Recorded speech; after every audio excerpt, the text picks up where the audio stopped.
Muy bien. Bueno, vamos a hablar hoy del capítulo 3. Es decir, vamos a hablar de los hechos y de los actos jurídicos. Esto que vamos a ver en este capítulo, especialmente lo vinculado a los actos jurídicos, es algo que después nos va a servir como parte introductiva para todo lo que sea vinculado a los derechos personales, es decir, los contratos. ¿Por qué? Porque los contratos son actos jurídicos. Pero primeramente vamos a hablar de los hechos jurídicos, que si bien no es algo que está vinculado a la carrera de ustedes, sí es bueno que lo sepan para tener la noción de que también existen estos temas. Porque los actos jurídicos son actos donde prevalece la voluntad, por lo que al prevalecer la voluntad, un contrato es un acto voluntario, es un elemento distintivo del acto jurídico. En cambio, el hecho jurídico puede ser un hecho involuntario también. Por ejemplo, no solo nosotros tendremos que podemos reclamar el cumplimiento de un contrato, sino que también cuando hay un hecho ilícito, como por ejemplo el accidente de tránsito, podemos reclamar por los daños ocasionados, pero no podemos decir que un accidente de tránsito es un acto voluntario, ¿no? Generalmente eso sucede por negligencia, por imprudencia, pero eso también en materia de indemnización. Por eso primero vamos a hablar de una introducción, que los hechos jurídicos, y dentro de lo que pueden ser los hechos jurídicos, una clasificación más específica que son los actos jurídicos y que se caracterizan por ser voluntarios y por ser lícitos. En cambio, los hechos jurídicos no necesariamente son lícitos. Pero dejando ya esta introducción, vamos al concepto. ¿Qué es un hecho jurídico? Los hechos jurídicos son hechos o acontecimientos que suceden constantemente en el mundo externo, pero que pueden ser producto de la naturaleza, producto de la voluntad, pero que por alguna razón tienen un efecto jurídico. La lluvia es un hecho, pero la lluvia tiene consecuencias jurídicas. Llueve, me mojo, nada más. Ahora, si esa lluvia es torrencial, sucede como lo que sucedió en Bahía Blanca, el gobierno no toma los recaudos o las precauciones y se producen inundaciones y daños, puede ser que los vecinos reclamen al gobierno por alguna negligencia por los daños que le ocasiona la lluvia. Ese hecho, que es natural, se convirtió en un hecho jurídico. Cae un granizo, es un hecho. Ahora, si me daña un auto que yo lo tenía afuera, puede ser que demande a la compañía de seguros, si es que estoy asegurado por granizo, etcétera, etcétera. Entonces, ese acontecimiento produce efectos jurídicos. No todos los hechos producen efectos jurídicos. Los que producen efectos jurídicos son los denominados hechos jurídicos. Los que no lo producen son hechos naturales. Un vuelo en pájaro, un eclipse, todos son hechos. Ahora, pueden llegar a tener o no consecuencias jurídicas. Ahora, esos hechos, yo he hablado de un vuelo en pájaro, he hablado de un eclipse, he hablado de un granizo, una lluvia, son hechos naturales. Pero hay hechos voluntarios. Caminar es un hecho voluntario, es humano. Ahora, manejar un auto también es un hecho, pero es humano, es voluntario. Después veremos si funcionan efectos jurídicos. Por eso decimos que el concepto de hechos jurídicos decimos que es un acontecimiento, que puede ser natural o humano, que produce un nacimiento, una modificación o una extinción de relaciones jurídicas existentes y producen por tanto efectos jurídicos. Cuando posee ese hecho trascendencia jurídica, decimos que estamos ante un hecho jurídico. Pero también, como dijimos, hay hechos naturales. Los hechos jurídicos pueden ser naturales, pero también pueden ser humanos.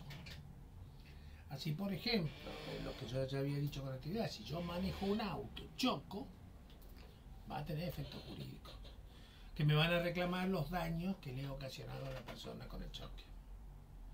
Pero eso es un hecho jurídico, no es un acto jurídico. Y después, cuando veamos actos jurídicos, vamos a ver bien ¿En qué se diferencia? Estos hechos jurídicos pueden ser voluntarios o pueden ser involuntarios. Cuando hablamos de voluntad, hablamos de que tienen discernimiento, intención y libertad. Esto es importante porque lo vamos a ver en actos jurídicos, pero es importante que ustedes sepan y lo entiendan. Porque cuando yo pregunto en los exámenes qué acto es voluntario, me dicen, ya hablan del si es dolo, si es culpa, que es uno de los subtítulos, subtemas.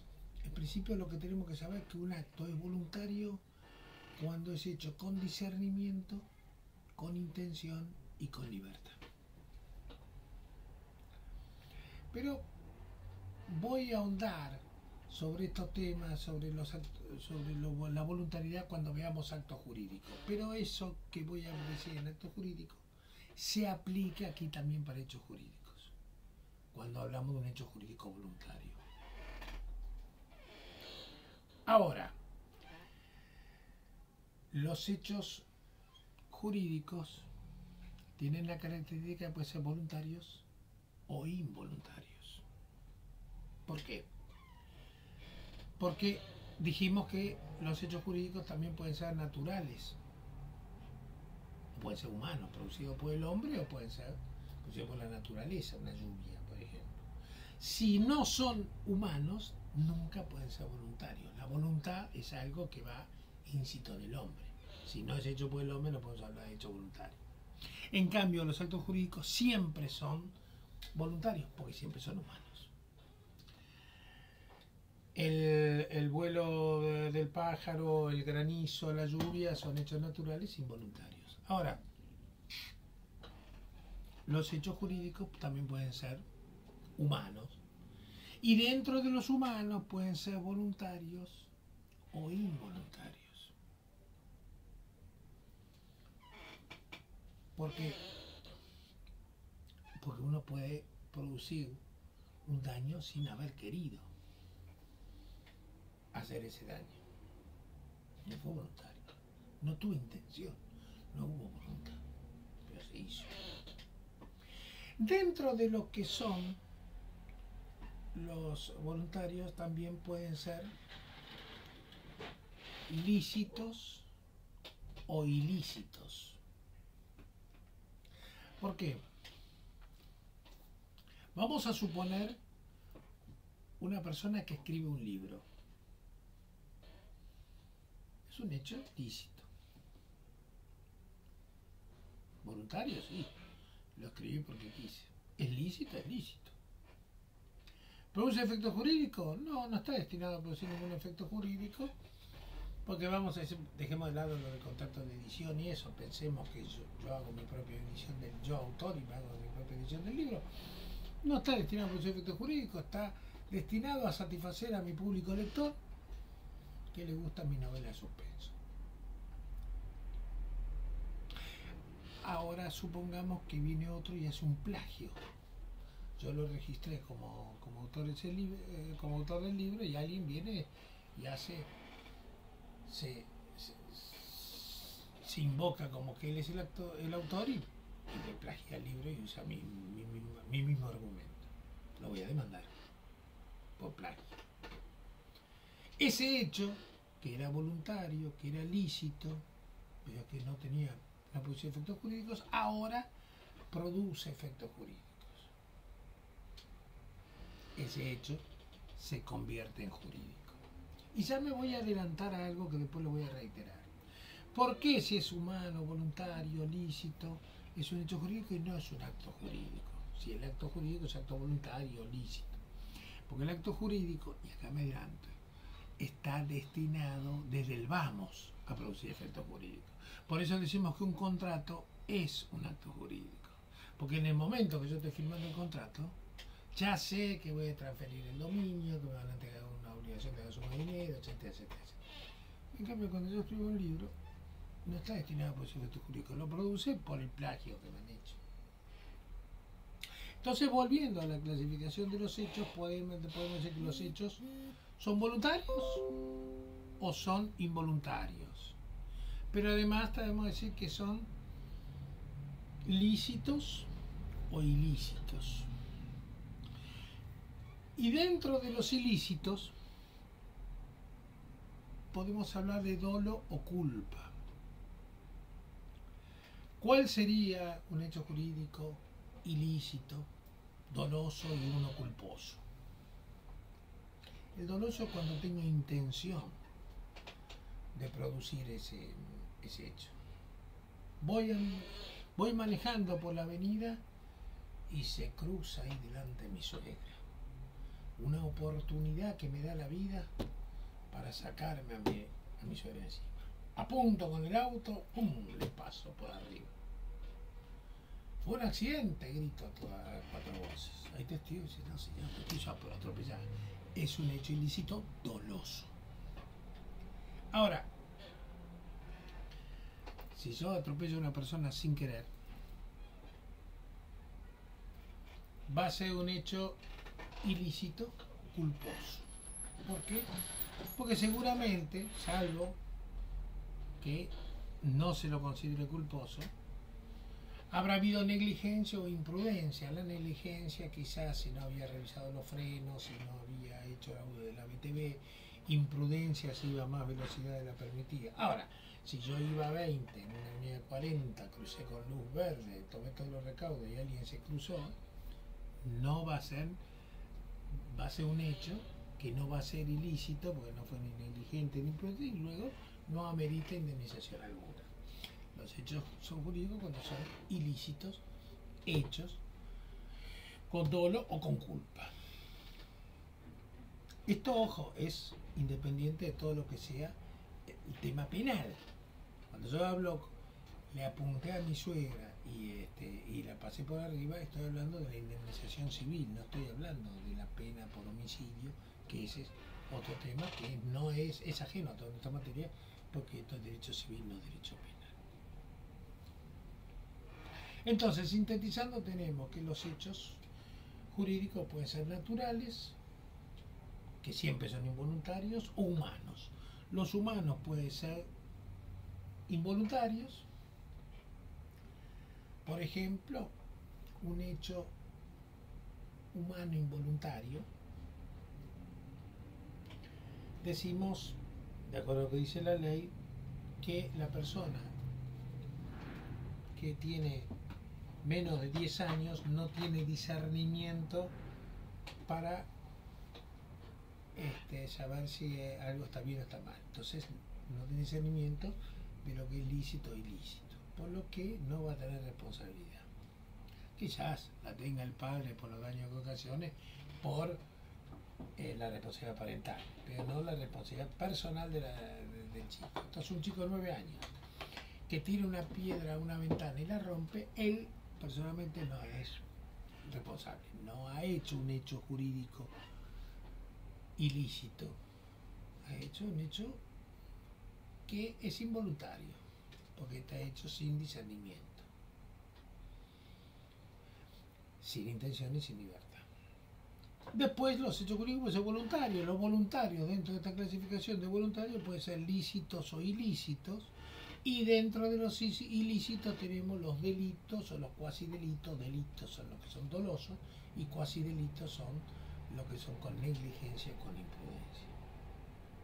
Dicho toda esta clasificación, ahora sí entramos de lleno en los actos jurídicos. Todo lo que digamos ahora de actos jurídicos nos va a servir para el tema vinculado a los contratos. Todo lo que digamos ahora sobre actos jurídicos, el discernimiento, la intención de libertad, que es un acto voluntario, la licitud, el fin que puede ser efecto jurídico, cuando hablamos de la confirmación, de la nulidad, de la confirmación, de los vicios, todo eso se repite y no lo voy a volver a decir en contratos. Cuando veamos contratos vamos a ver las diferencias entre un contrato y otro, pero sepan que a los efectos de establecer la validez o no de un contrato se aplica toda esta línea que vamos a ver ahora con actos jurídicos. Ahora ustedes dirán, ¿y por qué no hablamos de actos jurídicos y contratos? Porque hay también actos jurídicos que no son contratos. El matrimonio es un acto jurídico. El testamento, dejar testamento es un acto jurídico. El matrimonio no es un contrato, es un contrato o se lleva por otras normas, porque las normas de los contratos son normas supletorias donde la voluntad de las partes prevalece, no así en el matrimonio donde las normas son de orden público. Yo no puedo hacer un matrimonio de conveniencia simplemente. Se podrá hacer todo lo que quiera, pero se va a aplicar las normas del Código Civil y no las que a mí me parezcan.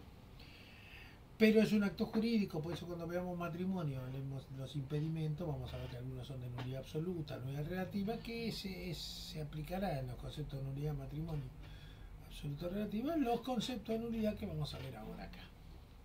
Acto jurídico es...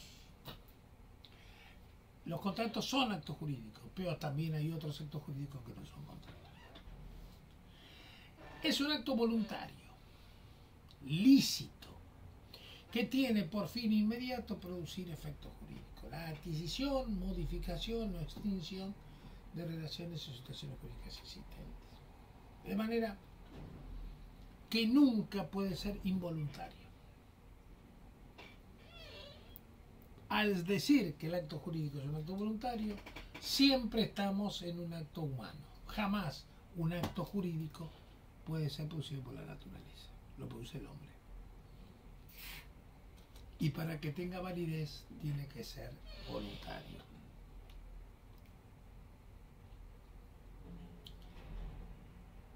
¿Qué significa que sea voluntario? Bueno, es realizado por la persona que tiene voluntad de hacer ese acto. Lo realiza con intención, es decir, quiere hacer ese acto. Lo realiza con discernimiento, esto significa que entiende lo que está haciendo y lo hace con libertad, por su propia decisión y no tuvo ninguna coacción o amenaza. Cuando hablamos de discernimiento, no voy a entrar en el detalle de discernimiento, para eso remito a lo que ya hemos visto en el capítulo 2 sobre, en cuanto hablamos de los atributos de la persona, hablamos de la capacidad. La capacidad de un menor para realizar un acto jurídico, y si no, ese acto se anula por ser hecho por un menor, por un insano, etc. Lo que en definitiva, cuando el acto carece de validez, es porque está hecho sin discernimiento, no entendía bien la magnitud del acto que estaba realizando.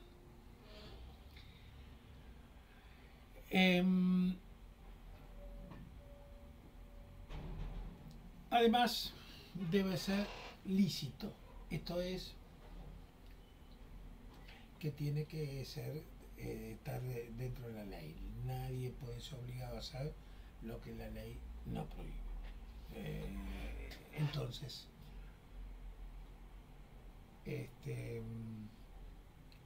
si el acto es ilícito, no, yo no puedo obligar a que haga algo, o obligar a algo que la ley prohíbe, no que no prohíbe.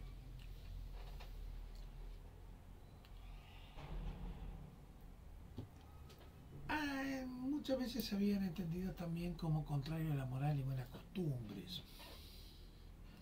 En general eso ahora con este gobierno se ha quedado un poco de lado porque se habla inclusive en el tema de los contratos, que ya el tema de la inmoralidad o buenas costumbres, ahí el actual presidente con sus ideas de libertad dice la gente es libre. Si yo hago algo que es contrario a la buena costumbre, algo que es inmoral, pero el otro acepta, bueno, está bien. Es la libertad de las partes de aceptarlo. No tiene el límite ahora de la buena costumbre. Lícito es que esté dentro del marco de la ley. Ilícito es cuando hablamos de delitos o cuasi delitos. Pero ya he dicho que no puede haber un acto jurídico ilícito. Por eso, por definición, dice voluntario, lícito, fin inmediato, producir efectos jurídicos. Es decir, en definitiva, el acto jurídico debe ser hecho con discernimiento, intención y libertad. Y cuando falta alguno de esos elementos, no habrá acto jurídico. Cuando hay Falta de discernimiento, ya he dicho. Cuando falta la capacidad. Remitimos a lo que ya hemos dicho en el capítulo 2. Cuando decimos que falta intención, cuando ha habido error o dolo. Y cuando decimos que hay libertad, cuando hay intimidación o fuerza física irresistible.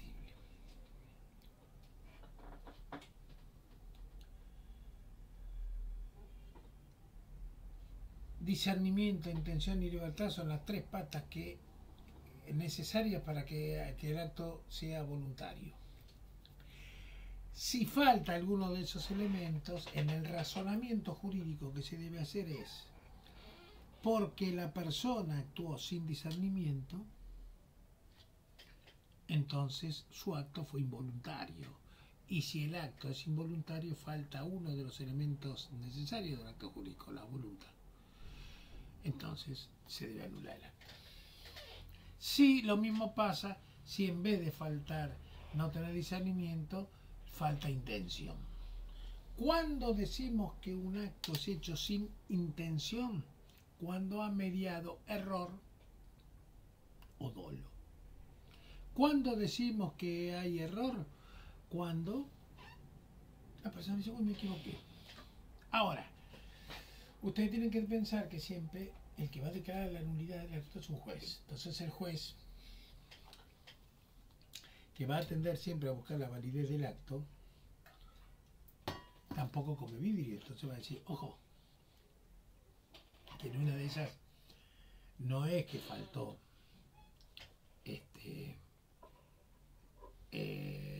que hubo error, sino que simplemente no le conviene el acto y ahora lo quiere dejar sin efecto y dice, uy, me equivoqué. Por eso la ley dice que para que el error pueda ocasionar la nulidad del acto porque vicia la voluntad, el error tiene que ser de hecho, no de derecho. Nadie puede invocar ignorancia de la ley. Tiene que ser esencial y excusable. Es decir, que amerita que se lo exima de eso. Porque si yo voy a comprar un auto de cualquier modelo de 4 puertas, porque tengo familia, no quiero el de 2 puertas, pero es inequívoco porque dice Renault tal 2 puertas o 4 puertas, ya el título dice eso, entonces el juez va a decir, miren, no es excusable esto. Hasta el más sonso se hubiese dado cuenta de que esto era el de 2 puertas y no el de 4. Pero si dice un código inentendible donde podía ser de 4 puertas, de 2 puertas, pues no está muy claro, bueno, entonces es excusable ese error. Y además tiene que ser esencial, porque si le falta... Mira, vamos a anular el acto porque tiene una bombita quemada el auto. No, cambiar de la bombita y listo, no es esencial, es algo muy suntuario. Por eso tiene que ser esencial y excusable. Y tiene que ser de hecho, no de derecho. No puedo argumentar que no conozco la ley para que quieran anular el acto.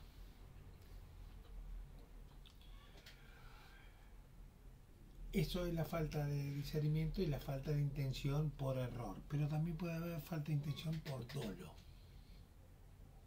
¿Qué es dolo? Cuando el que alguien me engaña con habilidad para que yo contrate el acto. Supongamos un contrato. Me vende un auto y me está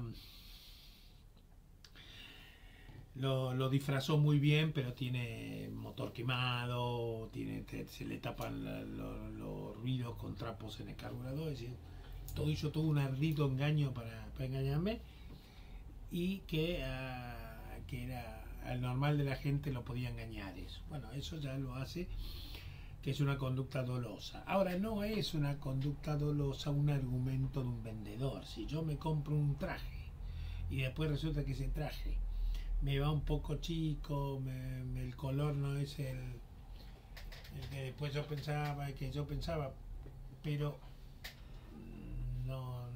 simplemente el vendedor me dijo, le queda bárbaro y me convenció. Bueno, eso no es un argumento de vendedor. Decir, no, pero yo le creí, no, eso no es no es atendible ese tema. Entonces, tiene que ser un dolo, pero que sea también excusable. Ahora bien,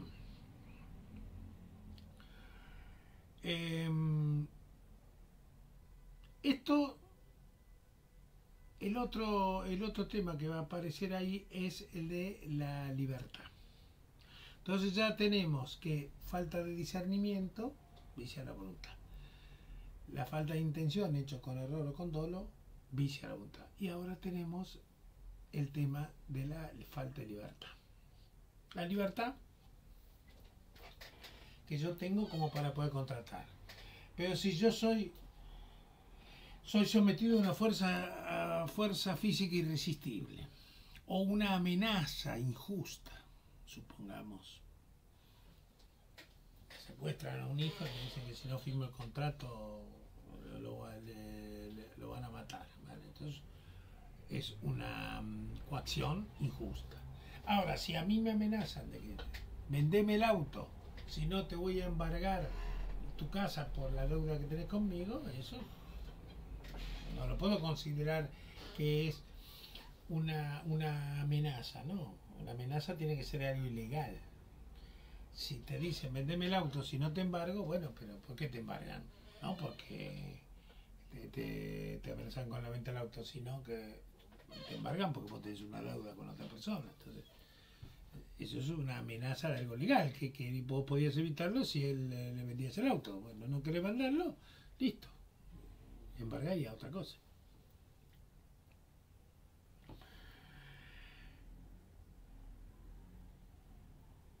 Discernimiento, intención y libertad. Violencia o fuerza física irresistible. Estos elementos, discernimiento, intención y libertad, son los elementos que cuando se reúne cualquiera de ellos, vician el acto porque vician la voluntad. Y al viciar la voluntad, entonces el acto es nulo. No se necesita que falte discernimiento, intención y libertad. Con que falte uno solo de esos alcanza. Además, el acto jurídico debe ser lícito. Si yo, por ejemplo, voy a hacer un contrato con una persona y después viene alguien que viene de otra parte y pide la nulidad del contrato porque el hecho es ilícito. Y yo digo, no, pero si fue libre, usted lo hizo con discernimiento, intención y libertad, sí, pero bueno, se arrepintió, pero es para hacer una asociación ilícita, para trata de personas, para lavado de dinero. Listo, señores, eso es, el objeto es ilegal. Entonces eso es nulo, no necesita ni que haya discernimiento, intención y libertad. Aunque haya discernimiento, intención y libertad, el acto es nulo. Además tiene por fin inmediato producir efectos jurídicos. Es decir, que desde el momento de la celebración se sabe que va a modificar un derecho real, que va a originar una deuda en dinero, etc.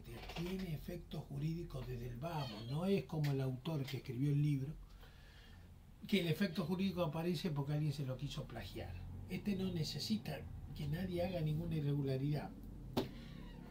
El solo hecho de haber hecho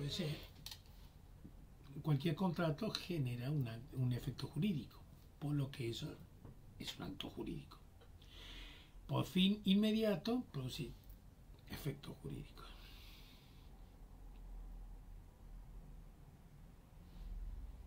Estos que hemos dicho hasta acá son los vicios de la voluntad.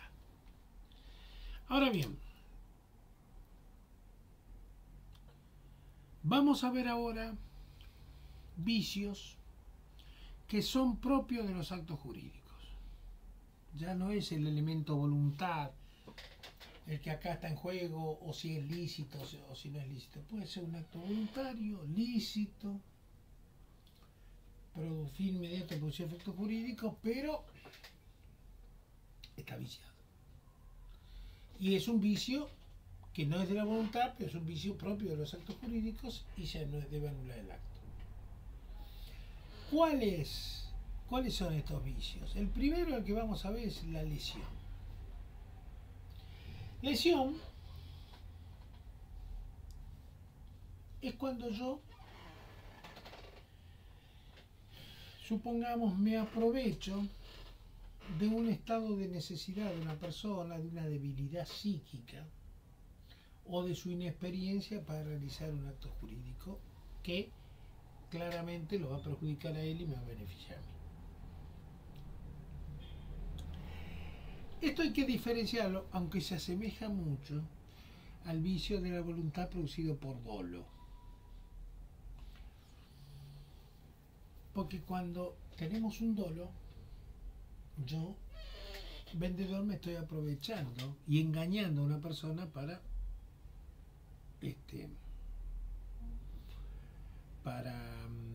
aprovecharme de él. Pero en cambio, cuando hablamos de vicio de voluntad, yo hablo de la inexperiencia de esa persona. Esto lo que va haciendo es que modifica la carga de la prueba. ¿Por qué? Porque si yo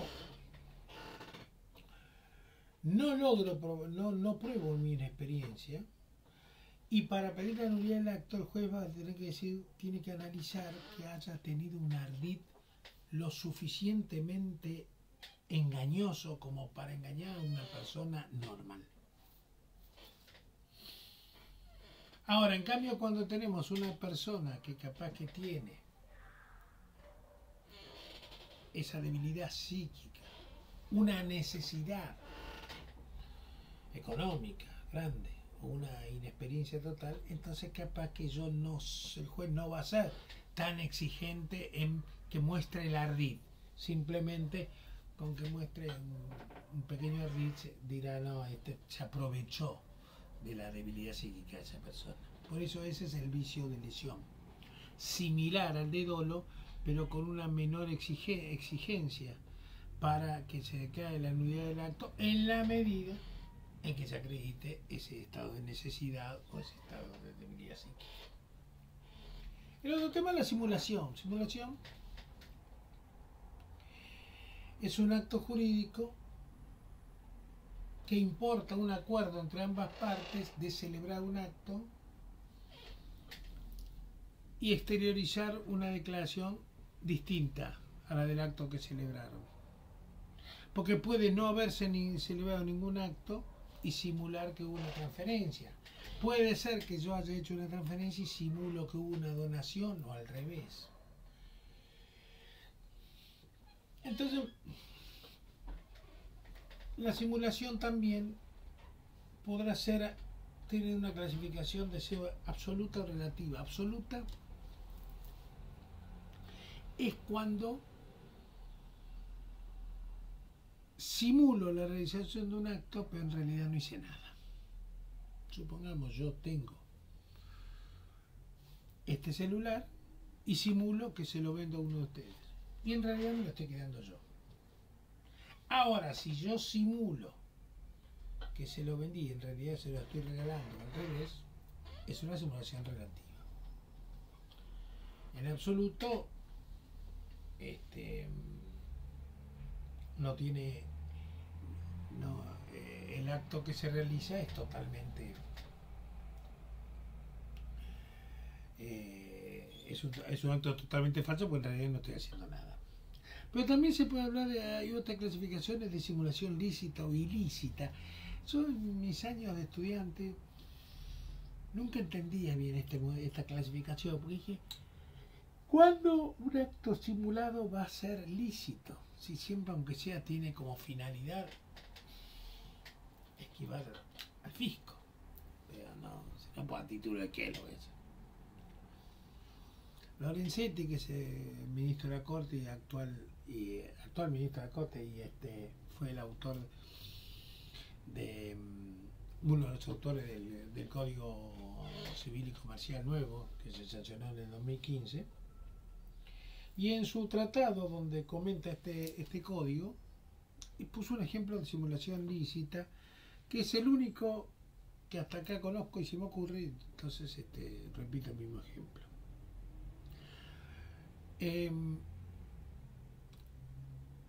Supongamos que yo tengo un primo que está totalmente arruinado económicamente. No tengo una obligación alimentaria, es un primo mío. Por ley, no tengo por qué pasarle alimento. Pero tengo mi madre que me dice: ayúdalo a tu primo. Es el hijo de tu tío que ya falleció y está en problema económico, o vos no tenés ningún problema económico, ayúdalo. Entonces yo simulo que vendo bienes que en realidad no los estoy vendiendo, es una simulación absoluta, es decir, no estoy haciendo nada, pero simulo toda esa venta y que estoy quedando en una insolvencia para que mi madre no me jorobe más con ese tema de darle de comer a mi primo. No me interesa darle de comer. Esa es una simulación lícita. Ahora, ¿qué pasa? Cuando yo hago un acto simulado, entonces lo que sea absoluta o sea relativa, se requiere un portadocumento, un contradocumento. ¿Qué es eso? Yo simulo que uno de ustedes le regala una casa cuando en realidad se la estoy vendiendo. O que le vendo una casa y en realidad no estoy haciendo nada, me la sigo quedando. Se necesita que firmemos un contradocumento que diga que ese acto que aparece es un acto simulado y que nada de eso es cierto.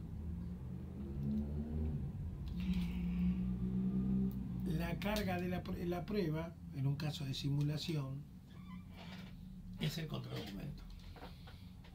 Si no hay contradocumento, la carga de la prueba es más difícil. No imposible, pero va a tener que demostrar por qué no presenta el contradocumento. Pero si no se tiene, no se firmó, pasó algo, bueno, va a tener que demostrarlo. Pero la carga de la demostración es un poco más complicado. Esto cuando hablamos de las partes, cuando las partes tienen que probar que esto es simulado. Pero ¿qué pasa con un tercero? ¿Qué pasa si simula una compraventa de un objeto que realmente no estoy vendiendo, no estoy haciéndole nada? Pero lo hago para que no pagarle a un acreedor mío.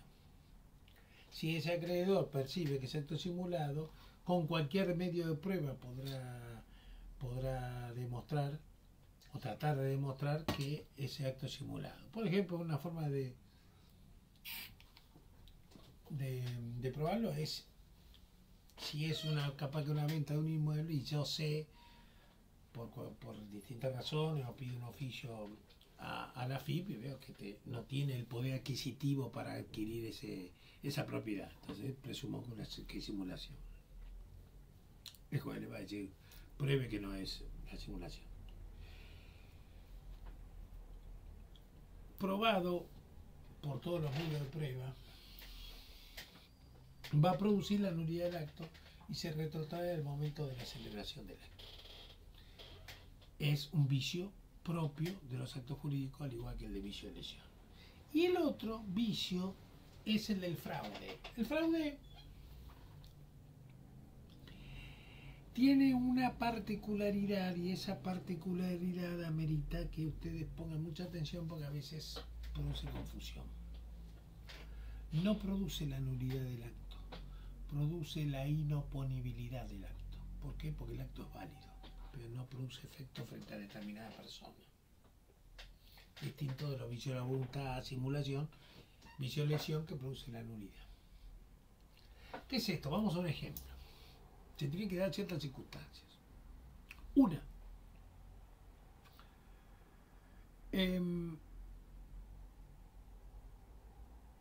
tiene que ser un acto donde yo hago quizás una venta de algo y trato de defraudar a mis acreedores. Y para eso, ¿qué hago? Lo que quiero hacer es un acto donde los saque a mis acreedores de la posibilidad de embargarme ese inmueble. Supongamos es un inmueble. Si yo hago la venta del inmueble,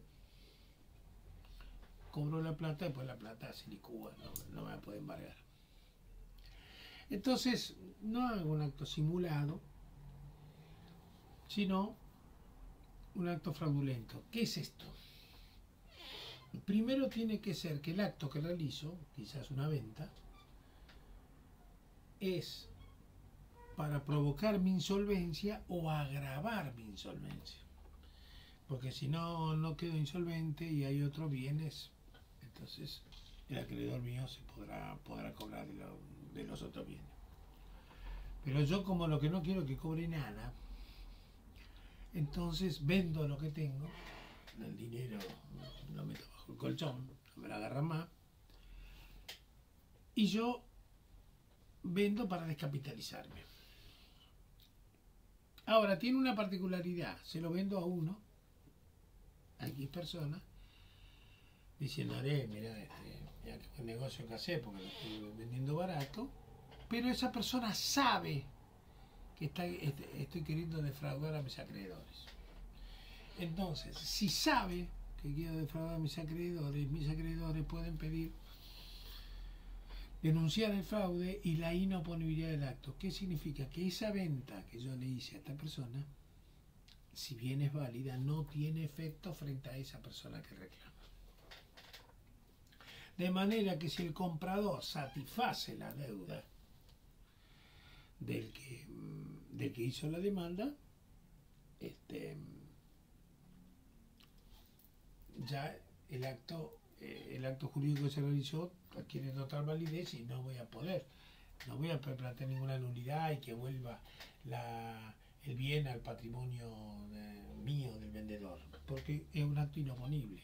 Entonces no se podía oponer, esa venta no tiene validez frente al acreedor defraudado que demandó, pero frente a toda la otra comunidad sí tiene validez, porque no hubo ningún acto con vicio de nulidad, era válido, simplemente lo que quise hacer es burlar al acreedor. Por eso decimos que es un acto que no se plantea la nulidad, sino la inoponibilidad. El acto es válido, pero no tiene efecto frente al demandante.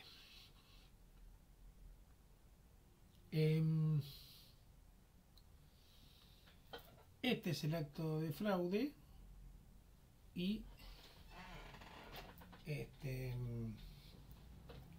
ya he dicho de que tiene que ser,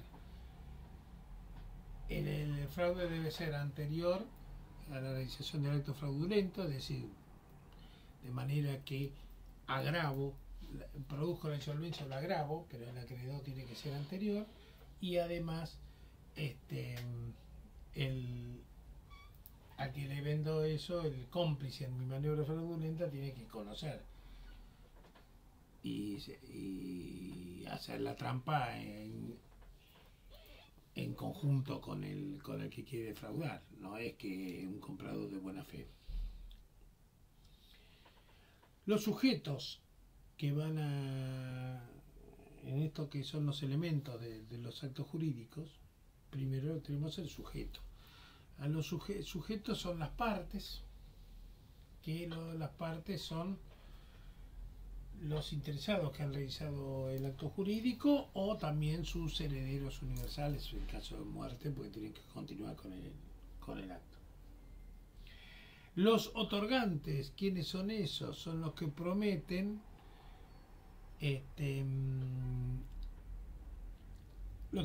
por medio de un acto determinado prometen la realización de un acto. Estos pueden ser representantes o pueden ser inclusive las mismas partes, pero no están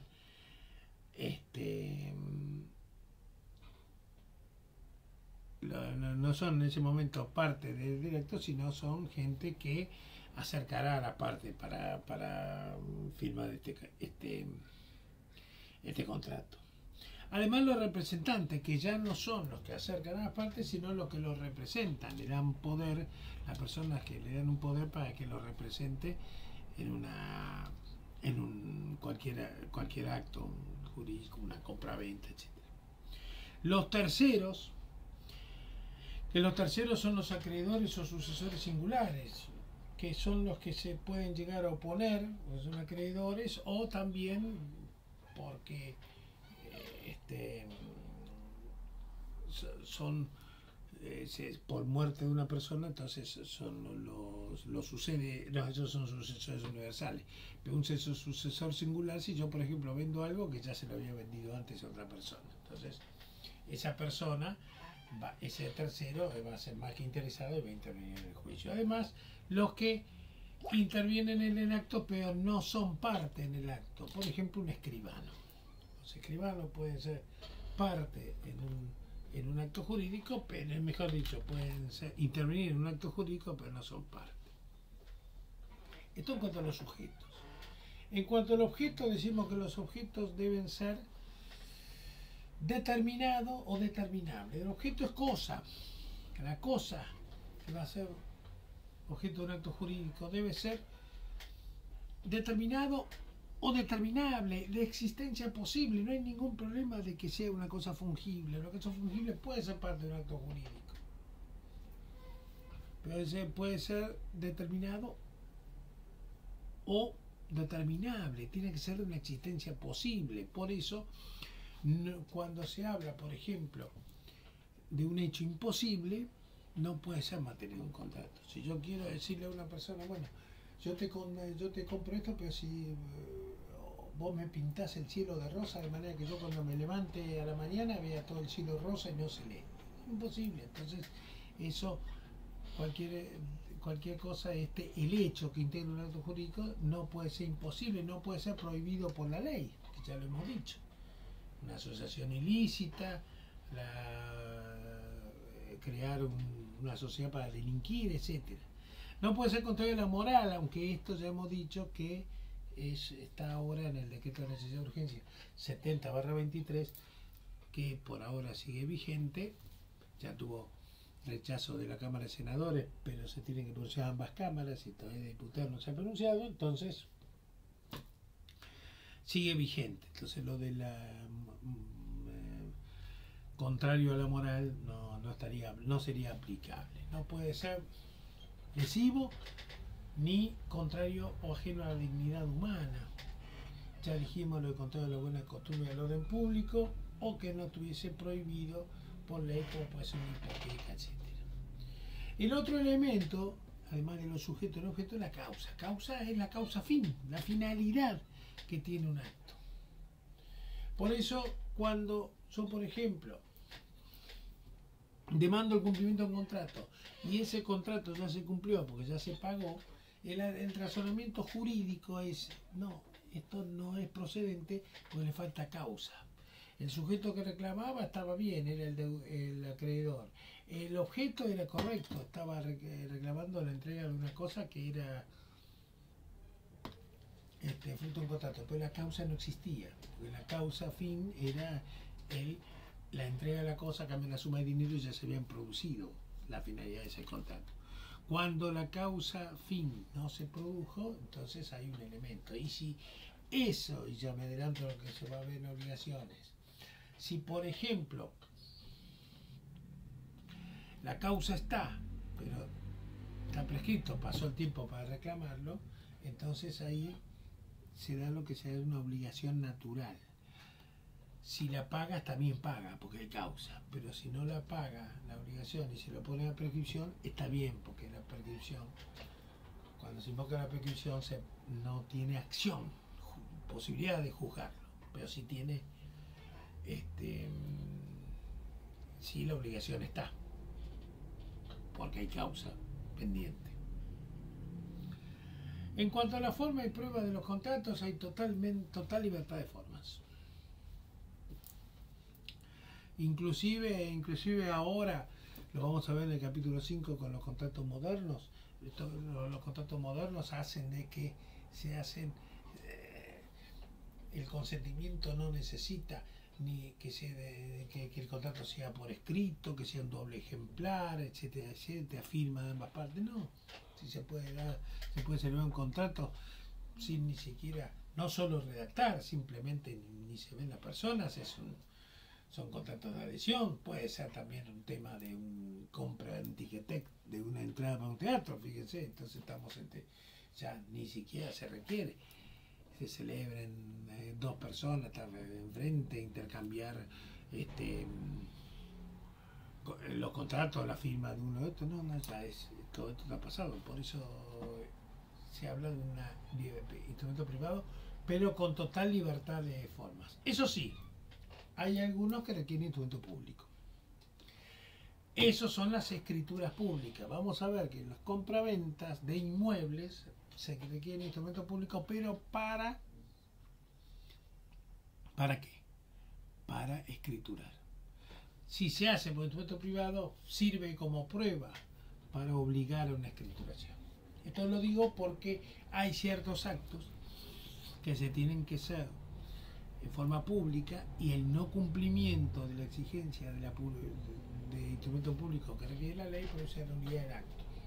Por ejemplo, el matrimonio, si no es celebrado frente al oficial público, es nulo y hay que celebrarlo de nuevo, y no sirve de que haya dicho que sí antes, tiene la libertad de decir que no después, porque es una nulidad que no es como en el contrato de compraventa, que hacerlo por contrato por instrumento privado sirve como una obligación de escriturar, porque el instrumento es ad promotionem, es decir, sirve como prueba si se hace por medio privado, para hacerlo después por escritura pública. En cambio, los otros, como el del matrimonio, es ad solemnitatem, es solemne en la forma que establece la ley. Y si no se cumple con la forma que establece la ley, entonces el acto se anula. Las escrituras públicas son las que son emitidas por escribano. También dentro de los instrumentos públicos tenemos los títulos emitidos por el Estado Nacional o Provincial. Y entre los requisitos para que exista un instrumento público es primero la necesaria intervención de un oficial público, la firma del oficial público, que ese oficial público esté en funciones. ¿Por qué? Porque, por ejemplo, yo en un momento fui funcionario judicial. Yo cuando estaba en la facultad dando clase no estaba en funciones. Entonces la firma mía en un acta de examen no significaba que había firmado en un instrumento público. Mi firma como oficial público servía y tenía esa característica si la daban en el expediente. Por eso tenía que estar en funciones. Las escrituras públicas, como ya he dicho, son hechas ante escribano, tienen que estar protocolizadas. Esto significa que están en el libro de protocolo. No significa que, entiéndase bien, si toda escritura pública tiene que estar protocolizada. Entonces, pero no, si a mí me la han dado, no, lo que ustedes le dan, en la parte es un primer testimonio. El primer testimonio es una copia, porque la escritura madre está en la escribanía, se le pone libro, tomo y folio, y después se marcha, se la remite al colegio escribano, donde queda archivada, y cuando alguien denuncia un extravío, una pérdida, se librará un primer testimonio, después un segundo testimonio, etcétera, por pérdida, pero no va a ser la escritura matriz la que a uno le dan.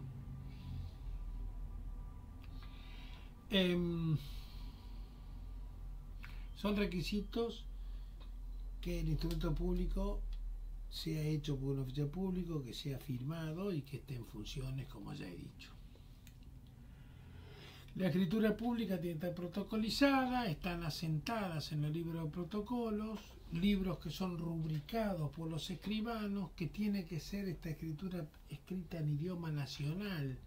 Y en el hipotético caso de que no comprende la persona el idioma nacional, podrá hacerse en el instrumento público correspondiente, pero se firma una minuta hecha por un traductor público que dará fe de que eso, todo lo que se ha dicho es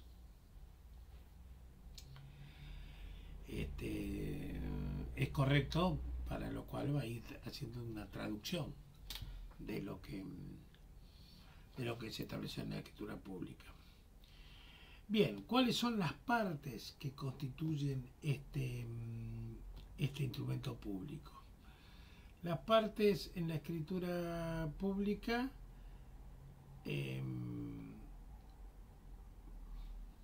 la escritura pública son como requisitos, bueno, que estén asentadas en el protocolo, que estén en idioma nacional y que estén y que tengan la minuta correspondiente en el caso de tenerse que hacer en otro idioma.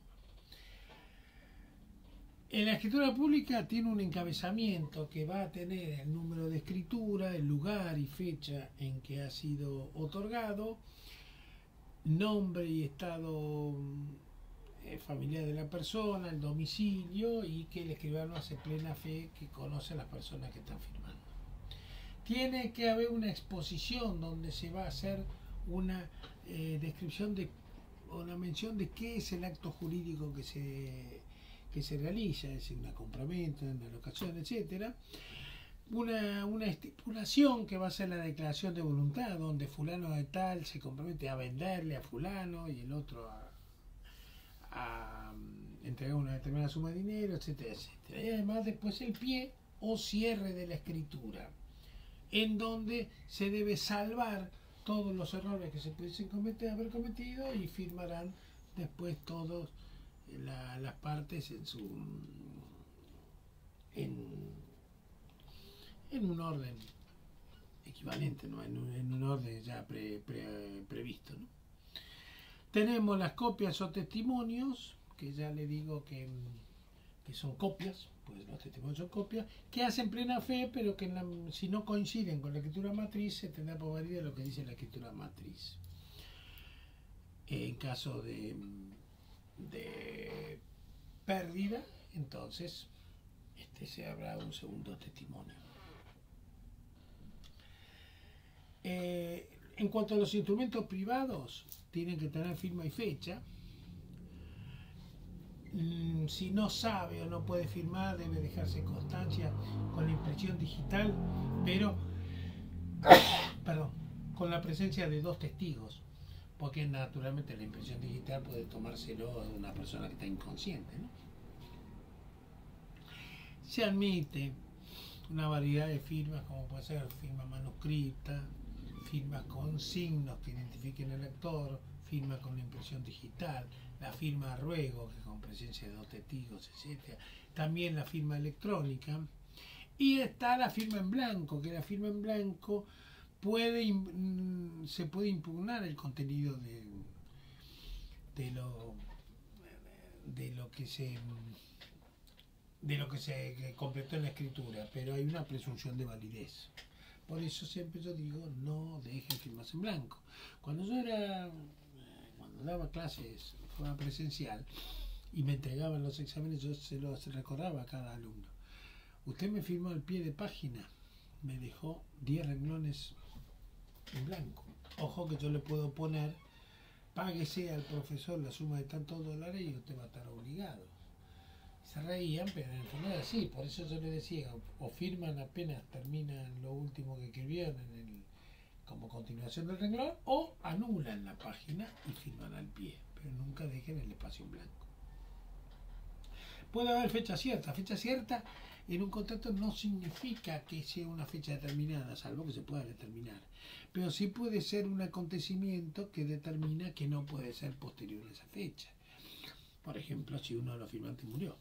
Entonces, si está esa firma, sabemos que el día de su muerte, como mucho, es el último día que se pudo haber firmado, se pudo haber celebrado ese contrato.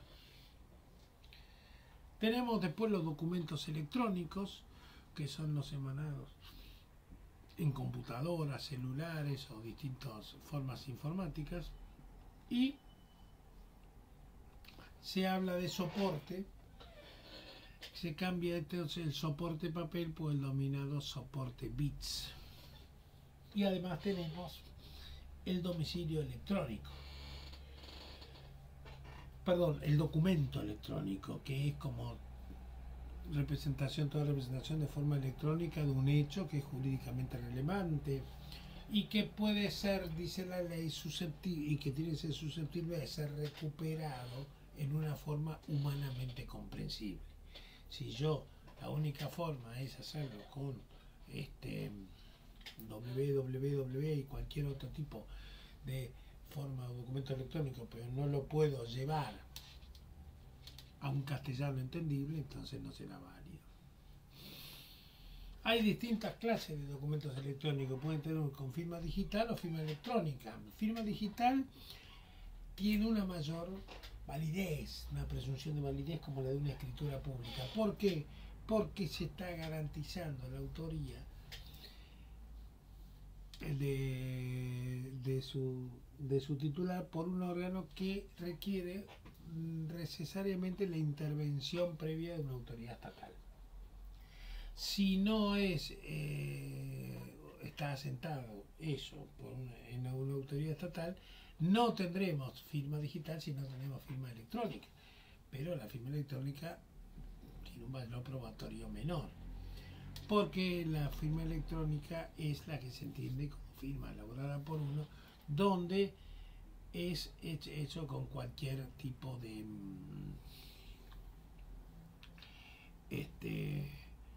medios con contraseña, por ejemplo en un mail hecho por mí y que tiene una contraseña a la que yo solo puedo llegar a estar, pero puedo compartirlo, hacerlo con otro, entonces no necesariamente goza de una presunción de legitimidad tanto como la que tiene la firma digital, ¿no? Bien.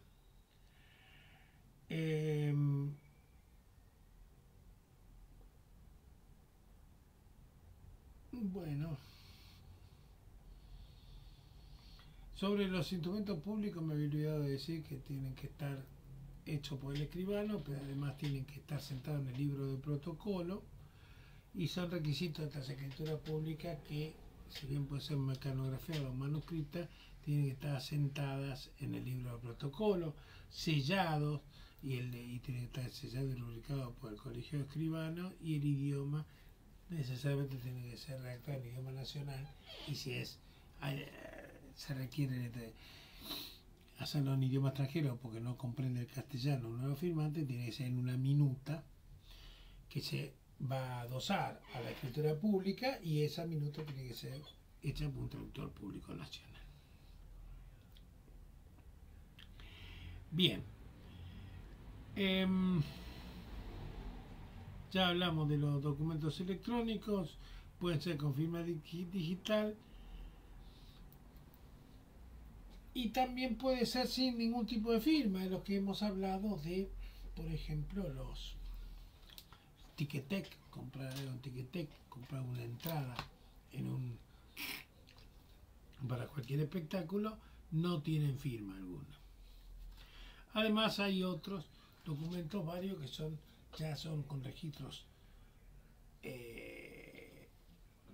auditivos o registros visuales, y el valor probatorio de estos elementos depende siempre del reconocimiento expreso tácito que se haga de ellos, y el que lo va a ponderar va a ser el juez. La correspondencia es una manera también es un documento privado que requiere ser remitido a distancia, pero que no pueden ser utilizadas sin el consentimiento del remitente, porque es el propietario intelectual de la correspondencia, salvo que la demanda sea contra el remitente por alguna razón, en cuyo caso no se requería su consentimiento. Bien. Después se habla de los libros contables, que los libros contables son no son materia de derecho civil, también están llevados ahora ya en forma electrónica y ya no como se lo había entendido en la antigüedad con el libro diario, el libro mayor, ¿no? Bien.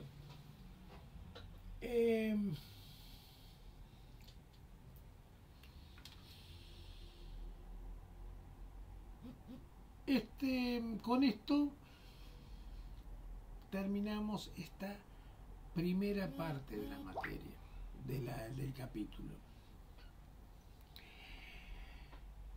Para no